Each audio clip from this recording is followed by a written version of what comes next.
The fact is that Cottrell is a criminal.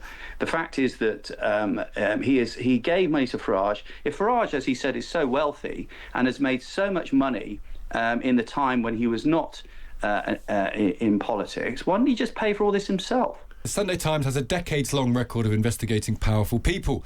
In that tradition, this weekend, the paper's insight editor Gabriel Pogrund reported how Nigel Farage, the leader of Reform UK, received help from a convicted fraudster. Cryptocurrency entrepreneur George Cottrell gave Farage use of his house and paid for security and social media help in the year before Farage was elected as MP. The rules say that MPs have to declare any interest they have in that period. Following that detailed reporting, Nigel Farage has decided to stand down as MP in Clacton and fight the following by-election. He says he's taking on the establishment and relying on the judgment of the people of Clacton.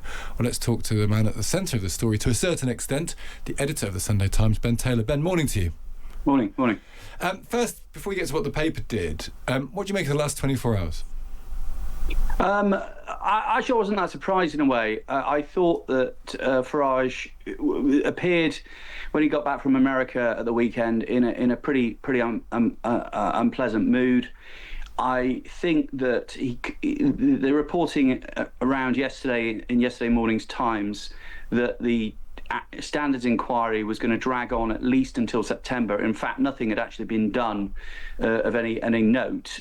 Told its own story, which is that this was going to be a painful bureaucratic process for Mr. Farage, and I suspect he just couldn't face it. And I think, as the Times sketch writer Tom Peck brilliantly captured, he thought, well, I'm not going to bother with this boring inquiry. I'll just I'm going to be in charge of this. I'm going to have my own by-election. So, in some ways, it's straight out of the Farage playbook. So no, I wasn't that surprised.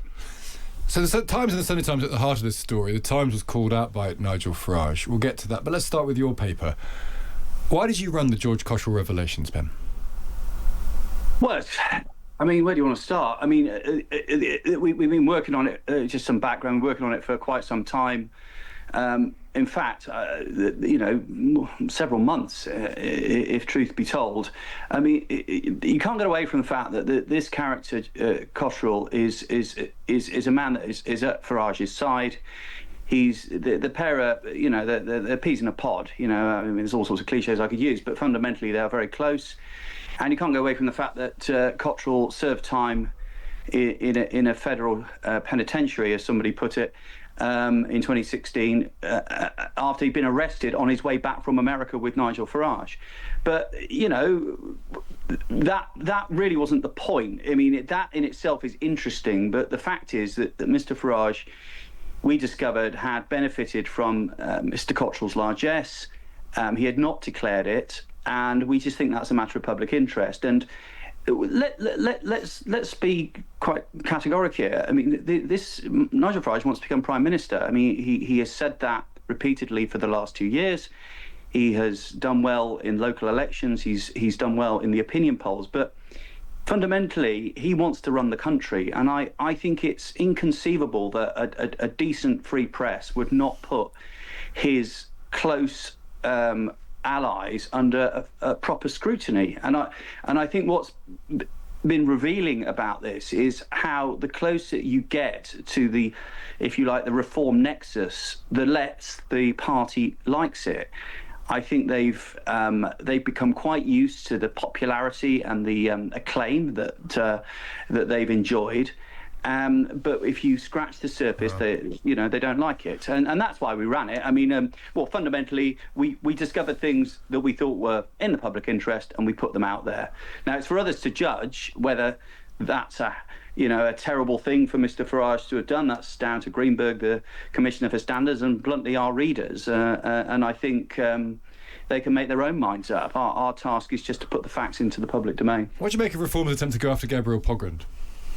I think it's just sadly typical of the modern political age.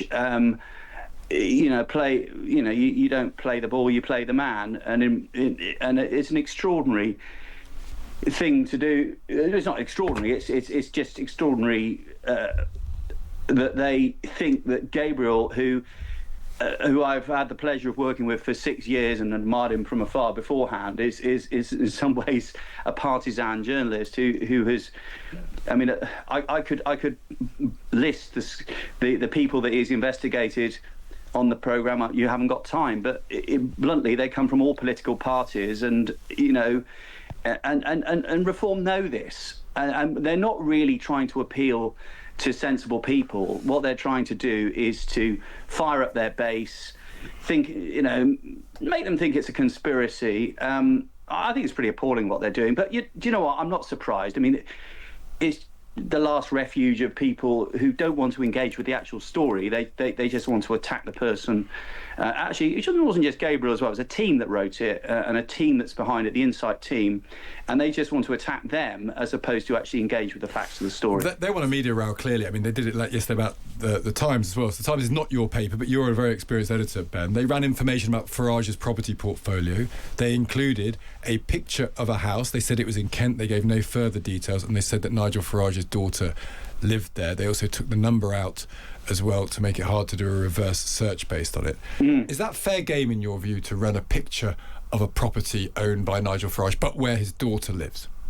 I think so, because again, Farage has not declared this, and I think that Reform were delighted when we ran stories about Sir Starmer and his wife. Less than 2 years ago, they were cock a hoop, and I didn't hear them complaining about the intrusion into Victoria Starmer or Lord Ali, for that matter, live, and other people who were caught up in that scandal. I think the Times were entirely within their rights to run details of that property portfolio, and I just think Farage, who, by the way, I think has got many strengths as a politician and has caught the public mood on many things, should really ask himself the question: does he believe in a free press or doesn't he? And does he want to go down the, dare I say it, Trumpian route of trying to crush all dissent? Because some of the things he said yesterday were quite startling. Just finally, will more be emerging, do you think? Do you think there's more to be told on this story of but the background of Nigel Farage? I don't think we know the half of it, to be honest, Stig. I mean, somebody once told me that, we know about 1% of what goes on in public life. I think that's probably generous.